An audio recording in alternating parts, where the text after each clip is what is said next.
Iran America ನಡುವಿನ ಎರಡನೇ ಶಾಂತಿ ಸಭೆಗೆ ಬ್ರೇಕ್ ಬಿದ್ದಿದೆ. ಪಾಕಿಸ್ತಾನಕ್ಕೆ ತೆರಳಬೇಕಿದ್ದಂತಹ ತಮ್ಮ ನಿಯೋಗಕ್ಕೆ ಟ್ರಂಪ್ ತಡೆ ನೀಡಿದ್ದಾರೆ. ಪಾಕಿಸ್ತಾನದ ಇಸ್ಲಾಮಾಬಾದ್ನಲ್ಲಿ ನಡಿಬೇಕಿದ್ದಂತಹ ಎರಡನೇ ಶಾಂತಿ ಸಭೆಗೂ ಕೂಡ ಬ್ರೇಕ್ ಬಿದ್ದಿದೆ. ಅಮೆರಿಕದ ನಿಯೋಗ ಪಾಕಿಸ್ತಾನಕ್ಕೆ ತೆರಳೋದಕ್ಕೆ ತಯಾರಿ ಮಾಡಿಕೊಂಡಿತ್ತು. ಈ ಒಂದು ನಿಯೋಗಕ್ಕೆ ಈಗ ಟ್ರಂಪ್ ತಡೆ ನೀಡಿದ್ದಾರೆ. ಇಸ್ಲಾಮಾಬಾದ್ಗೆ ಅಮೆರಿಕದ ನಿಯೋಗ ತೆರಳಬೇಕಿದ್ದು ಕೊನೆ ಕ್ಷಣದಲ್ಲಿ ಈ ನಿಯೋಗ ತೆರಳೋದನ್ನ ಟ್ರಂಪ್ ರದ್ದುಗೊಳಿಸಿದ್ದಾರೆ. ನಾಡಿದ್ದು ನಡೆಯಬೇಕಿದ್ದಂತಹ ಸಂಧಾನ ಸಭೆ ಬಹುತೇಕ ಡೌಟ್ ಅಂತ ಹೇಳಲಾಗ್ತಾ ಇದೆ. ರಾಯಭಾರಿ ಸ್ಟೀವ್ ವಿಟ್ಕಾಫ್ ಜೇರೆಡ್ ಕುನ್ಶರ್ ಭೇಟಿಯನ್ನ ಕೊನೆ ಕ್ಷಣದಲ್ಲಿ ರದ್ದು ಮಾಡಲಾಗಿದೆ. ಅಮೆರಿಕ ಅಧ್ಯಕ್ಷ ಡೊನಾಲ್ಡ್ ಟ್ರಂಪ್ ನಿರ್ಧಾರ ಕುತೂಹಲ ಮೂಡಿಸ್ತಾ ಇದೆ. ಟ್ರೂತ್ನಲ್ಲಿ ಅಮೆರಿಕ ಅಧ್ಯಕ್ಷ ಡೊನಾಲ್ಡ್ ಟ್ರಂಪ್ ಈ ಬಗ್ಗೆ ಪೋಸ್ಟ್ ಮಾಡಿದ್ದಾರೆ. ನಮ್ಮ ಅಮೆರಿಕ ನಿಯೋಗ ಮಾತುಕತೆಗೆ ಹೋಗ್ತಾ ಇಲ್ಲ ಅಂತ ಸ್ಪಷ್ಟನೆಯನ್ನ ನೀಡಿದ್ದಾರೆ ಟ್ರಂಪ್. ಮಾತನಾಡೋದಕ್ಕೆ ಬಯಸಿದ್ರೆ ಬೇಕಿದ್ರೆ ಕರೆ ಮಾಡ್ಲಿ, ನಮ್ಮ ಬಳಿ ಎಲ್ಲಾ ಪ್ರಯೋಗಾಸ್ತ್ರಗಳಿವೆ, ಅವರ ಬಳಿ ಇಲ್ಲ. ಮಾತುಕತೆಗೆ ಯಾರು ಉಸ್ತುವಾರಿ ಅಂತಾನೂ ಗೊತ್ತಿಲ್ಲ. ಅದಲ್ಲದೆ ಇರಾನ್ ನಾಯಕತ್ವದಲ್ಲಿ ಒಳಗೊಂದಲ ಇದೆ. ಅಷ್ಟು ದೂರ ನಮ್ಮ ಅಮೆರಿಕ ನಿಯೋಗ ಪ್ರಯಾಣ ಮಾಡೋದ್ರಿಂದ ಸಮಯ ವ್ಯರ್ಥ ಅಂತ ಟ್ರಂಪ್ ಪೋಸ್ಟ್ ಮಾಡಿದ್ದಾರೆ. ಈಗಾಗಲೇ ಇರಾನ್ ನಿಯೋಗ ಒಂದ್ ಕಡೆ ಇಸ್ಲಾಮಾಬಾದ್ಗೆ ಈಗಾಗಲೇ ಶಾಂತಿ ಸಂಧಾನ ಮಾತುಕತೆಗೆ ಅಂತ ತೆರಳಿ ಆಗ್ಬಿಟ್ಟಿದೆ.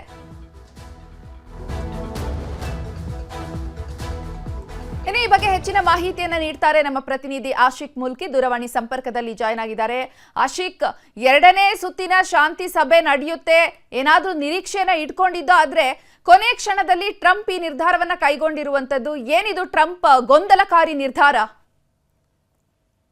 ಖಂಡಿತ ಚೈತ್ರ, ಈ ಒಂದು ಇರಾನ್ ಮತ್ತು ಇಸ್ರೇಲ್ ನಡುವಿನ ಯುದ್ಧಕ್ಕೆ ಇವತ್ತು ಅಂದ್ರೆ 27ನೇ ತಾರೀಕಾದ್ರೂ ಕೂಡ ಒಂದು ತೆರೆ ಬೀಳುವಂತ ಸಾಧ್ಯತೆ ಇತ್ತು. ಸಂಧಾನ ಸಕ್ಸಸ್ ಆಗುವಂತ ನಿರೀಕ್ಷೆಯನ್ನ ಜಾಗತಿಕವಾಗಿ ಇಟ್ಕೊಳ್ಳಲಾಗ್ತಾ ಇತ್ತು. ಆದ್ರೆ ಇವತ್ತು ಟ್ರುತ್ ನಲ್ಲಿ ಅಮೆರಿಕದ ಅಧ್ಯಕ್ಷ ಟ್ರಂಪ್ ಮಾಡಿರುವಂತ ಪೋಸ್ಟ್ ಇದೀಗ ಮತ್ತಷ್ಟು ಆತಂಕಕ್ಕೆ ದಾರಿ ಮಾಡಿಕೊಡ್ತಾ ಇರುವಂತದ್ದು. 27ನೇ ತಾರೀಕು ಪಾಕಿಸ್ತಾನದ ಇಸ್ಲಾಮಾಬಾದ್ ನಲ್ಲಿ ಅಮೆರಿಕ ಮತ್ತು ಇರಾನ್ನ ಸಂಧಾನ ಸಭೆ ನಡೀಬೇಕಿತ್ತು. ಆ ಸಭೆಗೆ, ಶಾಂತಿ ಸಭೆಗೆ ನಾವು ನಮ್ಮ ಪ್ರತಿನಿಧಿಗಳನ್ನ ಕಳಿಸ್ಕೊಡಲ್ಲ ಅನ್ನುವಂತ ಒಂದು ಮಾಹಿತಿಯನ್ನ ಟ್ರುತ್ ಮೂಲಕವಾಗಿ ಇದೀಗ ಟ್ರಂಪ್ ಹಂಚಿಕೊಂಡಿರುವಂತದ್ದು. ಇದು ಸಾಕಷ್ಟು ಜಾಗತಿಕವಾಗಿ ಈಗ ಚರ್ಚೆಗೂ ಕೂಡ ಕಾರಣ ಆಗಿರುವಂತದ್ದು. ಹಿಂದೇನು ಪಾಕಿಸ್ತಾನದಲ್ಲಿ ನಡೆದಂತ ಒಂದು ಸಂಧಾನ ಸಭೆಯಲ್ಲಿ ಸಂಧಾನ ವಿಫಲ ಆಗೋಗಿತ್ತು. ಅಂದ್ರೆ ಇರಾನ್ನ ಕೆಲವೊಂದಿಷ್ಟು ಬೇಡಿಕೆಗಳಿಗೆ ಒಪ್ಕೊಳ್ಳೋದಕ್ಕೆ ಅಮೆರಿಕ ಹಿಂದೇಟ್ ಹಾಕಿರುವಂತ ಹಿನ್ನೆಲೆಯಲ್ಲಿ ಆ ಒಂದು ಸಂಧಾನವೂ ಕೂಡ ವಿಫಲ ಆಗಿತ್ತು. ಅದಾದ ಬಳಿಕ ಕದನ ವಿರಾಮ ಘೋಷಣೆ ಕೂಡ ಆಗಿತ್ತು. ಸದ್ಯಕ್ಕೆ ಕದನ ವಿರಾಮ ಚಾಲ್ತಿಯಲ್ಲಿ ಇದ್ರೂ ಕೂಡ 27ನೇ ತಾರೀಕು ಇಸ್ಲಾಮಾಬಾದ್ ನಲ್ಲಿ ನಡಿಬೇಕಿದ್ದಂತಹ ಶಾಂತಿ ಸಭೆ ಬಹಳಷ್ಟು ನಿರೀಕ್ಷೆಯನ್ನು ಹುಟ್ಟಿಸಲಾಗ್ತಿತ್ತು. ಅಂದ್ರೆ ಆ ಕದನ ವಿರಾಮ ಇದ್ರೂ ಕೂಡ ಇಸ್ರೇಲ್ ಅತ್ತ ಲೆಬನಾನ್ ಮೇಲೆ ನಿರಂತರವಾಗಿ ದಾಳಿ ಮಾಡ್ತಾ ಇದೆ. ಕದನ ವಿರಾಮದ ನಿಯಮಗಳನ್ನ ಉಲ್ಲಂಘಿಸಿ ಇದು ಮತ್ತೊಂದು ದೊಡ್ಡ ಯುದ್ಧಕ್ಕೆ, ಈಗ ನಡೀತಾ ಇರುವಂತ ಯುದ್ಧಕ್ಕಿಂತ ಭೀಕರವಾಗಿರುವಂತ ಯುದ್ಧಕ್ಕೆ ದಾರಿ ಮಾಡಿಕೊಡುತ್ತೇನೋ ಅನ್ನುವಂತ ಒಂದು ಆತಂಕ ಸಹಜವಾಗಿ ಜಾಗತಿಕವಾಗಿ ಹುಟ್ಕೊಂಡಿತ್ತು. ಇದರ ನಡುವೆ ಈ ರೀತಿಯಾಗಿರುವಂತ ನಿರ್ಧಾರವನ್ನ ಅಧ್ಯಕ್ಷ ಟ್ರಂಪ್ ವ್ಯಕ್ತಪಡಿಸ್ತಾ ಇರುವಂತದ್ದು ಇದು ಮತ್ತಷ್ಟು ಚರ್ಚೆಗೆ ಗ್ರಾಸ ಆಗ್ತಾ ಇದೆ. ಒಂದ್ ಕಡೆ ಇರಾನ್ ಸಂಪೂರ್ಣವಾಗಿ ಅಂದ್ರೆ ಅಮೆರಿಕ ಮತ್ತು ಇರಾನ್ಗೆ ಹೋಲಿಸ್ಕೊಂಡ್ರೆ ಇರಾನ್ ಶಸ್ತ್ರಗಳಲ್ಲಾಗಿರ್ಬೋದು, ಸೇನಾ ಬಲದಲ್ಲಾಗಿರ್ಬೋದು, ಎಲ್ಲದರಲ್ಲೂ ಕೂಡ ಅಮೆರಿಕಗಿಂತ ಬಹಳಷ್ಟು ಹಿಂದೆ ಇರುವಂತದ್ದು. ಅದನ್ನೇ ಇವತ್ತು ಟ್ರುತ್ ನಲ್ಲಿ ಮತ್ತೆ ಅಮೆರಿಕ ಅಧ್ಯಕ್ಷ ಟ್ರಂಪ್ ಪುನರುಚ್ಚರಿಸಿರುವಂತದ್ದು. ನಮ್ಮ ಬಳಿ ಎಲ್ಲಾ ರೀತಿಯಾಗಿರುವಂತ ಅಸ್ತ್ರಗಳಿವೆ, ಎಲ್ಲಾ ರೀತಿಯಾಗಿರುವಂತ ವೈಜ್ಞಾನಿಕ ಮತ್ತು ತಂತ್ರಜ್ಞಾನ ಪ್ರಯೋಗಕ್ಕೆ ಬಳಸುವಂತ ಅಸ್ತ್ರಗಳು ಕೂಡ ಇದೆ. ಇದನ್ನ ಗಮನದಲ್ಲಿ ಇಟ್ಕೋಬೇಕು ಇರಾನ್ ಅನ್ನುವಂತ ಒಂದು ಎಚ್ಚರಿಕೆಯನ್ನು ಕೂಡ ಈ ಮೂಲಕವಾಗಿ ಕೊಟ್ಟಿರುವಂತದ್ದು. ಇನ್ನೊಂದು ಸಂಧಾನ ಆಗ್ಬೇಕು ಅಂತಂದ್ರೆ ಇರಾನ್ ಅವರೇ ನಮ್ಗೆ ಫೋನ್ ಮಾಡಿ. ಓಕೆ, ಧನ್ಯವಾದ ಆಶಿಕ್ ತಮ್ಮೆಲ್ಲ ಮಾಹಿತಿಗಾಗಿ. ಇನ್ನು ಈ ವಿಚಾರಕ್ಕೆ ಸಂಬಂಧಪಟ್ಟಂತೆ ನಮ್ಮ ಜೊತೆ ಮಾತನಾಡೋದಕ್ಕೆ ನಿವೃತ್ತ ಸೇನಾಧಿಕಾರಿಗಳಾದಂತಹ lieutenant colonel Sunil Kumar sir ಅವರು ನಮ್ಮ ಜೊತೆ ದೂರವಾಣಿ ಸಂಪರ್ಕದಲ್ಲಿದ್ದಾರೆ. ನಮಸ್ತೆ ಸರ್. ಮ್ಯಾಮ್ ನಮಸ್ತೆ ಸರ್, ಎರಡನೇ ಸಂಧಾನ ಸಭೆಗೆ ಪಾಕಿಸ್ತಾನಕ್ಕೆ ಹೋಗ್ಬೇಕಿತ್ತು. ಈಗಾಗಲೇ ಇರಾನ್ ನಿಯೋಗ ಕೂಡ ಬಂದ್ಬಿಟ್ಟಿದೆ. ಆದ್ರೂ ಕೊನೆ ಕ್ಷಣದಲ್ಲಿ ಟ್ರಂಪ್ ಅಮೆರಿಕ ನಿಯೋಗವನ್ನ ಕಳಿಸೋದಕ್ಕೆ ಕ್ಯಾನ್ಸಲ್ ಮಾಡ್ಬಿಟ್ಟಿದ್ದಾರೆ. ಏನಿದು ಟ್ರಂಪ್ ಹೊಸ ಆಟ ಅಂತ ಸರ್? ಒಂದು ಒಬ್ಬ ಮನುಷ್ಯ ತುಂಬಾ ಒಂಥರ ಹುಚ್ಚತನದ ಪರಮಾವಧಿ ಅಂತ ಹೇಳ್ತಾರಲ್ಲ, ಬೇರೆ ಯಾರ ಬಗ್ಗೆನೂ ನನಗೆ ಕೇರ್ ಇಲ್ಲ, ನನ್ನ ಒಂದು ಅಹಂಕಾರ ಮಾತ್ರನೇ ಗೆಲ್ಲಬೇಕು, ಆ ತರದಂತಹ ಒಂದು ಮೆಗಲೋಮೇನಿಯಾಕ್ಸ್ ಯಾರು ಇರ್ತಾರಲ್ಲ, ಆ ಮೆಗಲೋಮೇನಿಯಾಕ್ಸ್ ಈ ರೀತಿಯಾದಂತಹ ಒಂದು ಇದು ಕೊಡ್ತಾರೆ. ಏನು ಈ ತರದಂತಹ ಒಂದು ಬಿಹೇವಿಯರ್ ಅವ್ರು ಬರುತ್ತೆ. ಏನಂತ ಹೇಳಿದ್ರೆ ಇಲ್ಲಿ ಒಂದ್ ರೀತಿಲಿ ಇರಾನ್ ಮೇಲೆ ಲಾಸ್ಟ್ ಟೈಮ್ ಅವ್ರ ಏನ್ ಮಾಡಿದ್ರಲ್ಲ, ಅಂದ್ರೆ ಅಮೆರಿಕನ್ ಡೆಲಿಗೇಷನ್ ಬಂದ್ರು ನಾವು ಬರಲ್ಲ ಅಂತ ಹೇಳದಂತಹ ಒಂದು ಮಾತೇನಿತ್ತು ಇರಾನ್ ಇದಕ್ಕೆ ಏನ್ ಹೇಳ್ತಾರೆ ಅಮೆರಿಕಾಗೆ. ಅವ್ರು ಹೇಳಿದ್ರು ಲಾಸ್ಟ್ ಟೈಮ್ ಅವ್ರ ಅಮೆರಿಕನ್ ಡೆಲಿಗೇಷನ್ ಬರಕ್ ರೆಡಿ ಇತ್ತು, ಬಟ್ ನಾವು ಬರಲ್ಲ ಅಂತ ಇರಾನ್ ಹೇಳಿತ್ತು ಪಾಕಿಸ್ತಾನ. ಹೌದು. ಈಗ ಅದಕ್ಕೆ ಒಂದು ಟಿಟ್ ಫಾರ್ ಟ್ಯಾಟ್ ಆಗಿ ಈಗ ಡೊನಾಲ್ಡ್ ಟ್ರಂಪ್ ಈ ರೀತಿಯಾದಂತಹ ಒಂದು ಸ್ಟೇಟ್ಮೆಂಟ್ ಮಾಡಿ ಅವರ ಡೆಲಿಗೇಷನ್ ಅವರು ಈಗ ಇದನ್ನ ಏನ್ ಹೇಳ್ತಾರೆ ಅಮೆರಿಕಾಗೆ ಕಳಿಸ್ತಿಲ್ಲ. ಅಲ್ಟಿಮೇಟ್ಲಿ ಡೆಲಿಗೇಷನ್ ಬರ್ದಿರಾ ಇರ್ಲಿ, ಯಾವುದೇ ರೀತಿಯಾದಂತಹ ಒಂದು ರಿಸಲ್ಟ್ ಇದರಿಂದ ಬರುತ್ತೆ ಅಂತ ಯಾರಿಗೂ ನಂಬಿಕೆ ಇರ್ಲಿಲ್ಲ. ಕಾರಣ ತುಂಬಾ ಸಿಂಪಲ್, ಎಲ್ಲಿವರೆಗೂ ನ್ಯೂಕ್ಲಿಯರ್ ಅವರ ಒಂದು ಎನ್ರಿಚ್ಡ್ ಮಟೀರಿಯಲ್ ಏನಿದೆಯಲ್ಲ, ಅವರು 60% ಎನ್ರಿಚ್ ಮಾಡಿ 440 ಕಿಲೋಗ್ರಾಮ್ಸ್ ಅವ್ರ ಹತ್ರ ಅವ್ರು ಏನ್ ಇಟ್ಕೊಂಡಿದ್ದಾರೆ 440 kg ಎನ್ರಿಚ್ಡ್ ಯುರೇನಿಯಂ, ಎಲ್ಲಿವರೆಗೂ ಅದರ ಒಂದು ಡಿಸಿಷನ್ ಬರಲ್ವೋ ಅಲ್ಲಿವರೆಗೂ ಇದರಿಂದ ಏನೋ ಒಂದು ಇದು ಏನ್ ಹೇಳ್ತಾರೆ ಒಂದು ನಿಷ್ಕರ್ಷ ಬರುತ್ತೆ, ಒಂದು ಸೊಲ್ಯೂಷನ್ ಬರುತ್ತೆ. ಆ ರೀತಿಯಾದಂತಹ ಯಾವುದೇ ಒಂದು ನಂಬಿಕೆ ಖಂಡಿತವಾಗ್ಲೂ ಅದು ಪ್ರಪಂಚಕ್ಕೂ ಇರಲಿಲ್ಲ. ಅಂಡ್ ಟ್ರಂಪ್ ಇವತ್ತು ಹೇಳಿದಾರಲ್ಲ, we have all the cards ಅಂತ ಹೇಳ್ಬಿಟ್ಟು ಅವ್ರು ಹೇಳಿದ್ದಾರೆ.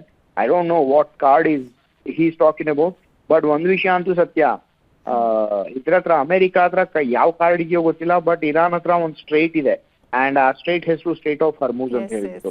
ಸೊ ಆ ಸ್ಟೇಟ್ ಆಫ್ ಹರ್ಮೂಜ್ ಅಲ್ಲಿ ಅಮೆರಿಕಾ ಹೋಗ್ಬಿಟ್ಟು ಏನು ಮಾಡಕ್ ಆಗ್ತಿಲ್ಲ.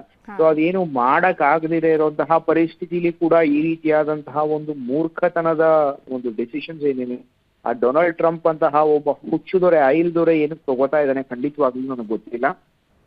ಒಂದು ಯುದ್ಧಕ್ಕೆ ನೀವು ಪ್ಲಾನ್ ಮಾಡಿದಿರ ಏನಾದ್ರೂ ಎಂಟರ್ ಆಗಿ ಅಲ್ಲಿ ಸಿಕ್ಕಾಕೊಂಡು ಈಗ ಆಲ್ಮೋಸ್ಟ್ ನೀವು ಸೋತಿದ್ದೀರಾ ನೋಡಿ. ಈ ಯುದ್ಧದಲ್ಲಿ ಇರಾನ್ ಗೆಲ್ಲೋ ನೆಸೆಸಿಟಿ ಇಲ್ಲ, ಅಂದ್ರೆ ಅವ್ರು ಗೆಲ್ಬೇಕು ಅಂತ ಹೇಳ್ಕೊಳಕ್ಕೆ ಗೆಲ್ಲೋ ನೆಸೆಸಿಟಿ ಇಲ್ಲ. ಅವ್ರು ಜಸ್ಟ್ ಹೋಲ್ಡ್ ಆನ್ ಮಾಡಿದ್ರೆ ಸಾಕು, ಅವ್ರ ಅಟ್ಯಾಕ್ಸ್ ತಡ್ಕೊಂಡ್ರೆ ಸಾಕು. ಬಟ್ ಅಮೆರಿಕ ಗೆಲ್ಬೇಕು ಅಂತ ಹೇಳಿದ್ರೆ ಅವ್ರು ಖಂಡಿತವಾಗ್ಲೂ ಗೆಲ್ಲೇಬೇಕು. ಈಗ ಡಬಲ್ ಬ್ಲಾಕೇಡ್ ಅವ್ರು ಮಾಡಿದ್ದಾರೆ. ಇಲ್ಲಿ ಡಬಲ್ ಬ್ಲಾಕೇಡ್ ಮಾಡೋವರೆಗೂ ಇರಾನ್ ತನ್ನ ಇದೇನಿದೆ ಸ್ಟ್ಯಾನ್ಸ್ ಏನಿದೆ ಅವ್ರು ಅದನ್ನ ಚೇಂಜ್ ಮಾಡಲ್ಲ. ಸೊ ಎಲ್ಲೋ ಒಂದು ಚಾನ್ಸ್ ಮಾತುಕತೆಗೆ ಇದ್ದಂತಹ ಒಂದು ಚಾನ್ಸ್ ಏನಿತ್ತು, ಆ ಚಾನ್ಸ್ ನ ಡೊನಾಲ್ಡ್ ಟ್ರಂಪ್ ತನ್ನ ಕೈಯಾರೆ ಹಾಳು ಮಾಡಿಕೊಂಡು ನಾನು ಪ್ರಪಂಚಕ್ಕೆಲ್ಲ ಒಳ್ಳೇದ್ ಮಾಡ್ತೀನಿ, ನಾನು ಅಷ್ಟು ಯುದ್ಧ ನಿಲ್ಲಿಸ್ದೆ, ಮುಂಚೆ ಇಷ್ಟು ಯುದ್ಧ ನಿಲ್ಲಿಸ್ದೆ, ಇದೆಲ್ಲ ಕೆಲ್ಸಕ್ಕೆ ಬರಲ್ಲ. ಇದೆಲ್ಲ ಆ ಮನುಷ್ಯನ ತಲೆಯಲ್ಲಿ ಏನ್ ಹೋಗ್ತಿದೆ. ಅಂಡ್ ಐಡಿಯಲಿ ನನ್ನ ಪ್ರಕಾರ ಕೇಳಿದ್ರೆ ಒಬ್ಬ ಪೊಲಿಟಿಕಲ್ ಲೀಡರ್, ಒಂದು ದೇಶದ ಲೀಡರ್ ಯಾರಿರ್ತಾನಲ್ಲ, ಯಾವುದೇ ದೇಶದ ಲೀಡರ್ ಆಗ್ಲಿ, ಅವ್ನಿಗೆ ಅಡ್ವೈಸರ್ಸ್ ಇರ್ತಾರೆ. ಪ್ರಾಬಬ್ಲಿ ಅಡ್ವೈಸರ್ಸ್ಗೆ ಎಕ್ಸ್ಪೀರಿಯನ್ಸ್ ಇರುತ್ತೆ. ಈ ಗ್ಲೋಬಲ್ ಒಂದು ಡಿಪ್ಲೊಮಸಿ ಆಗ್ಲಿ, ಇಲ್ಲ ಅಂತ ಹೇಳಿದ್ರೆ ವಾರ್ಫೇರ್ ಆಗ್ಲಿ, ತುಂಬಾ ಅವ್ರಿಗೆ ಇದಿರತ್ತೆ. ಬಟ್ ನೀವೀಗ ನೋಡಿದ್ರಿ ಅಂತ ಹೇಳಿದ್ರೆ ಅವರ ಟಾಪ್ ಲೀಡರ್ಶಿಪ್ ಏನೇನಿದೆಯಲ್ಲ, ತನ್ನ ಅಹಂಕಾರದಿಂದ ಎಲ್ಲಾರ್ನು ಯಾರು ಫೈರಿಂಗ್ ದಮ್, ಅಂದ್ರೆ ಎಷ್ಟೋ ಜನ ಜನರಲ್ಸ್ ನ ಅಡ್ಮಿರಲ್ಸ್ ನ, ಯಾಕೆ ಇವರು ಯಾವ ಒಂದು ಇದನ್ನ ಏನ್ ಹೇಳ್ತಾರೆ ಆರ್ಡರ್ಸ್ ಕೊಡ್ತಾ ಇದಾರೆ, ಆ ಆರ್ಡರ್ಸ್ ನಾವು ಇಂಪ್ಲಿಮೆಂಟ್ ಮಾಡಲ್ಲ ಅಂದಿದ್ರೆ they are firing dum. 40 years of experience ಅಂದ್ರೆ ಇಮ್ಯಾಜಿನ್ ಮಾಡ್ಕೊಳ್ಳಿ, ಎಷ್ಟು ಕೆಲಸ ಮಾಡಿದ್ರೆ 40 years ಅವ್ರು ಸಸ್ಟೈನ್ ಆಗಿರ್ಬೇಡ ಆರ್ಮ್ಡ್ ಫೋರ್ಸಸ್ ಅಲ್ಲಿ. ಸೊ ಇಂತಹ ಒಬ್ಬ ಮೂರ್ಖ ಏನಿದಾನೆ ಅದು ಒಂದು. ಆಮೇಲೆ ಇನ್ನೊಂದು ಆಂಗಲ್ ನಾನು ಇದ್ರೊಳಗಡೆ ತರಬಹುದು ಅಂತ ಹೇಳಿದ್ರೆ, ಈಗ ನೋಡಿ ಈ ಪಾಕಿಸ್ತಾನ ಸ್ಟ್ರಾಟಜಿಕಲಿ ಎಷ್ಟು ಇರ್ರಿಲೆವೆಂಟ್ ಆಗೋಯ್ತು ಅಂತ. ಯಾಕಂದ್ರೆ ನೀವು ಬರೀ ಒಂದು ವಾರದ ಹಿಂದೆ ಹೋಗಿ ನೋಡಿದ್ರೆ ನಾವ್ ಅದನ್ನ ಮಾಡ್ತಿದೀವಿ, ನಾವ್ ಇದನ್ನ ಮಾಡ್ತಿದೀವಿ, ಗ್ಲೋಬಲ್ ಪೀಸ್ಗೋಸ್ಕರ ಒಂಥರ ಅವರು ಹಬ್ಬ ಮಾಡಕ್ ಹೋಗ್ತಿದ್ರು. ಯಾಕಂದ್ರೆ ಅವ್ರಿಗೆ ಸಾಲಗಳು ಸಿಗತ್ತೆ, ಇದನ್ನ ಮಾಡಿದ್ರೆ ಅವ್ರು ಬದುಕಿರೋದೇ ಸಾಲದ ಮೇಲೆ, ಸಾಲ ತಗೊಂಡ್ಬರ್ಬೋದು ಅಂತ ಹೇಳ್ಬಿಟ್ಟು ಅವ್ರು ಅನ್ಕೊಂಡ್ಬಿಟ್ಟಿದ್ರು. ಟ್ರಂಪ್ಗೆ ನಾವು ಏನ್ ಬೇಕೋ ಅದನ್ನ ನಾವು ಮಾಡಿದ್ರೆ ಟ್ರಂಪ್ ನಮ್ಗೆ ಸಾಲ ಕೊಡ್ತಾನೆ ಅಂತ ಹೇಳ್ಬಿಟ್ಟು.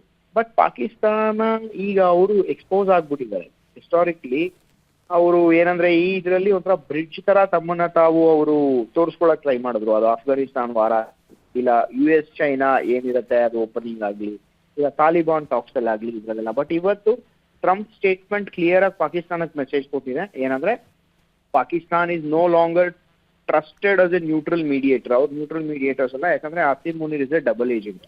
ಆ ಕಡೆ ಅಮೆರಿಕಾಗೂ ಮಾತಾಡ್ತಾನೆ, ಈ ಕಡೆ ಇರಾನ್ IRGC ಜೊತೆನೂ ತುಂಬಾ ಟೈಸ್ ಇದೆ ಅವರಿಗೆ. ಅದಾದ್ಮೇಲೆ ಇದು ಒಂಥರ ಪಾಕಿಸ್ತಾನಿ ಸೀನ್ ಅಂದ್ರೆ ಕಾಂಪ್ರಮೈಸ್ಡ್ ಆಕ್ಟರ್ ವಿತ್ ಕಾನ್ಫ್ಲಿಕ್ಟಿಂಗ್ ಲಾಯಲ್ಟೀಸ್. ಅವರ ಲಾಯಲ್ಟಿ ನಿಯತ್ತು ಅನ್ನೋದು ಒಂದ್ ಕಡೆಗಿಲ್ಲ.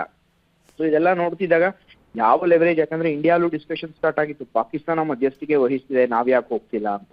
ಅರ್ಥ ಆಯ್ತಾ? ಈಗ ಮಧ್ಯಸ್ಥಿಕೆ ಅಂತ ದುರ್ಗತಿ ಬಂದಿದೆ ಪಾಕಿಸ್ತಾನಕ್ಕೆ, ಅದೆಲ್ಲರಿಗೂ ಈಗ ಕಾಣಿಸ್ತಾ ಇದೆ. They have become irrelevant. ಮೊದಲೇ ಮರ್ಯಾದೆ ಇರಲಿಲ್ಲ, ಪಾಕಿಸ್ತಾನ ಇನ್ನೂ ಕೆಳಗಡೆ ಬೀಳ್ತಾ ಇದೆ. ಅದು ಒಂದು ಆಂಗಲ್ ನೋಡಕ್ ನನಗೆ ಖುಷಿ ಆಗ್ತದೆ. ಅಫ್ಕೋರ್ಸ್ ಒಂದು ನೆಗೋಷಿಯೇಷನ್ ಬಂದು ಯುದ್ಧ ಮುಗಿಬೇಕಿತ್ತು, that was the ultimate objective.